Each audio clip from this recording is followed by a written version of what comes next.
ओम शांति। आज का मुरली 20/6/2024 प्रातः मुरली। ओम शांति। बाप दादा मधुबन। मीठे बच्चे, अब चने मुट्ठी के पीछे अपना समय बर्बाद नहीं करो। अब बाप के मददगार बन बाप का नाम बाला करो। प्रश्न: इस ज्ञान मार्ग में तुम्हारे कदम आगे बढ़ रहे हैं, उसकी निशानी क्या है? उत्तर: जिन बच्चों को शांतिधाम और सुखधाम सदा याद रहता है, याद के समय बुद्धि कहाँ पर भी भटकती नहीं है। बुद्धि में व्यर्थ के ख्यालात नहीं आते। बुद्धि एकाग्र है, झुटका नहीं खाते, खुशी का पारा चढ़ा हुआ है। तो इससे सिद्ध है कि कदम आगे बढ़ रहे हैं। ओम शांति। बच्चे, इतना समय यहाँ बैठे हुए दिल में भी आता है कि हम जैसे शिवालय में बैठे हैं। शिव बाबा भी याद आ जाता है, स्वर्ग भी याद आ जाता है। याद से ही सुख मिलता है, यह भी बुद्धि में याद रहे।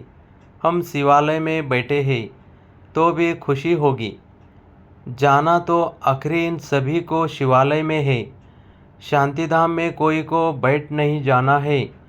वास्तव में शांतिधाम को भी शिवालय कहेंगे, सुखधाम को भी शिवालय कहेंगे। दोनों स्थापन करते हैं। तुम बच्चों को याद भी दोनों को करना है। वह शिवालय है शांति के लिए और वह शिवालय है सुख के लिए। यह है दुख धाम। अभी तुम संगम पर बैठे हो। शांतिधाम और सुखधाम के सिवाय और किसी की भी याद नहीं होनी चाहिए। भले कहाँ भी बैठे हो, धंधे आदि में बैठे हो, तो भी बुद्धि में दोनों शिवालय याद आने चाहिए। दुखधाम भूल जाना है। बच्चे जानते हैं यह शिवालय दुखधाम अब खत्म हो जाना है। यहाँ बैठे तुम बच्चों को झुटका आदि भी नहीं आना चाहिए।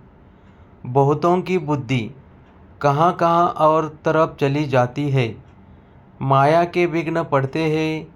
तुम बच्चों को बाप घड़ी घड़ी कहते हैं, बच्चे मनमना भव। भिन्न भिन्न प्रकार की युक्तियाँ भी बतलाते हैं। यहाँ बैठे हो, बुद्धि में यह याद करो कि हम पहले शांतिधाम शिवालय में जाएंगे, फिर सुखधाम में आएंगे। ऐसा याद करने से पाप कटते जाएंगे। जितना तुम याद करते हो उतना कदम बढ़ाते हो। यहाँ और कोई ख्यालात में नहीं बैठना चाहिए, नहीं तो तुम औरों को नुकसान पहुँचाते हो। फायदे के बदले और ही नुकसान करते हो। आगे जब बैठते थे तो सामने कोई को जांच करने के लिए बिठाया जाता था। कौन जुटका खाते हैं, कौन आंखें बंद कर बैठते हैं, तो बड़ा खबरदार रहते थे। बाप भी देखते थे इनका बुद्धियों कहाँ भटकता है। क्या यहाँ जुटका खाते हैं क्या? ऐसे भी बहुत आते हैं जो कुछ भी समझते नहीं हैं। ब्राह्मणियाँ ले आती है। शिव बाबा के आगे बच्चे बड़े अच्छे होने चाहिए जो गफलत में नहीं रहे, क्योंकि यह कोई ऑर्डिनरी टीचर नहीं। बाप बैठ सिखलाते हैं। यहाँ बहुत सावधान होकर बैठना चाहिए। बाबा 15 मिनट शांति में बिठाते हैं। तुम तो घंटा 2 घंटा बैठते हो। सब तो महारथी नहीं है। जो कच्चे हैं उनको सावधान करना है। सावधान करने से सुजाग हो जाएंगे। जो याद में नहीं रहते, व्यर्थ ख्यालात चलाते रहते हैं, वह जैसे विघ्न डालते हैं, क्योंकि बुद्धि कहाँ न कहाँ भटकती है। महारथी, घोड़ेसवार, प्यादे सब बैठे हैं। बाबा आज विचार सागर मंथन करके आए थे। म्यूजियम में अथवा प्रदर्शनी में तुम बच्चे जो शिवालय, वैशालय और पुरुषोत्तम संगम योग तीनों ही बताते हो। यह बहुत अच्छा है समझाने के लिए। यह चित्र बहुत बड़े बड़े बनाने चाहिए। सबसे अच्छा बड़ा हॉल इनके लिए होना चाहिए, जो मनुष्यों की बुद्धि में जड़ बैठे। बच्चों का विचार चलना चाहिए कि इसमें हम इम्प्रूवमेंट कैसे लाए। पुरुषोत्तम संगम युग बहुत अच्छा बनाना चाहिए, उसे मनुष्यों को बहुत अच्छी समझानी मिल सकती है। तपस्या में भी तुम 5-6 को बिठाते हो, परंतु नहीं, 10-15 को तपस्या में बिठाना चाहिए। बड़े बड़े चित्र बनाकर क्लियर अक्षर में लिखना चाहिए। तुम इतना समझाते हो, फिर भी समझते थोड़ी है। तुम मेहनत करते हो समझाने के लिए, पत्थर बुद्धि है ना, तो जितना हो सके अच्छी रीति समझाना चाहिए। जो सर्विस में रहते हैं उनको सर्विस बढ़ाने का ख्याल करना है। प्रोजेक्टर प्रदर्शनी में इतना मज़ा नहीं है जितना म्यूजियम में। प्रोजेक्टर से तो कुछ भी समझते नहीं। सबसे अच्छा है म्यूजियम, भले छोटा हो। एक कमरे में तो यह शिवालय, वेश्यालय और पुरुषोत्तम संगम युग का सीन हो। समझाने में बड़ी विशाल बुद्धि चाहिए। बेहद का बाप बेहद का टीचर आए हैं तो बैठ थोड़े ही जाएंगे कि बच्चे एम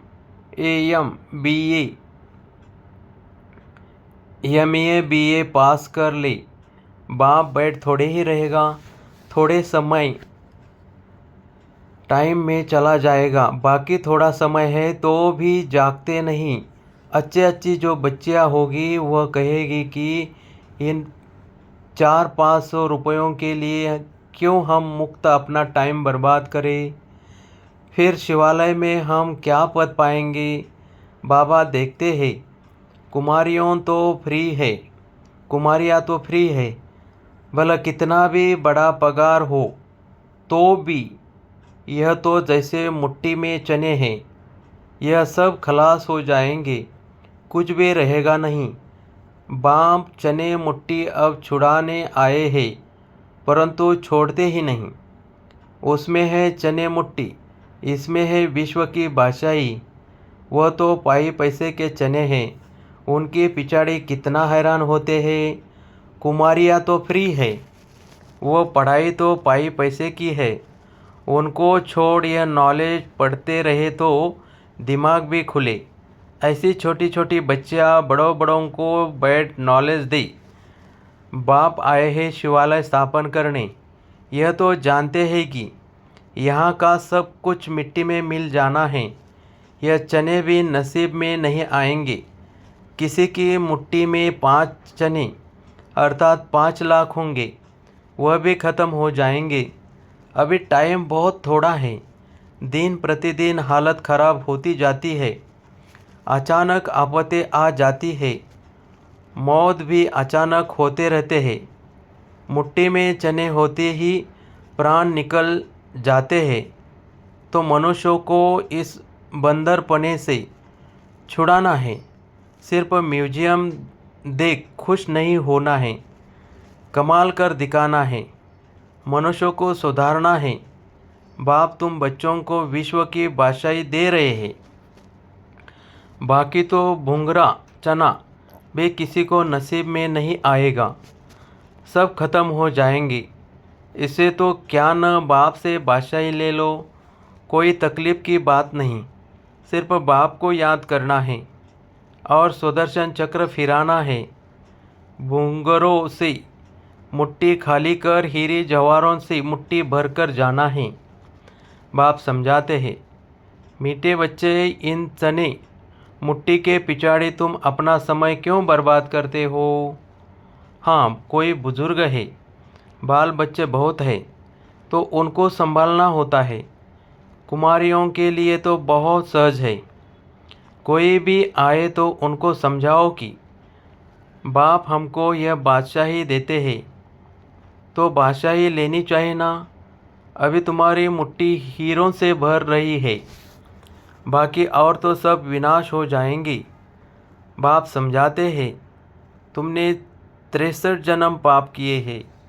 दूसरा पाप है बाप और देवताओं की ग्लानि करना। विकारी भी बने हैं और गाली भी दिया है। बाप की कितनी ग्लानि की है। बाप बच्चों को बैठ समझाते हैं, बच्चे टाइम नहीं गंवाना चाहिए। ऐसे नहीं, बाबा हम याद नहीं कर सकते। बोलो, बाबा हम अपने को आत्मा याद नहीं कर सकते, अपने को भूल जाते हैं। देहाभिमान में आना गोया अपनों को भूलना।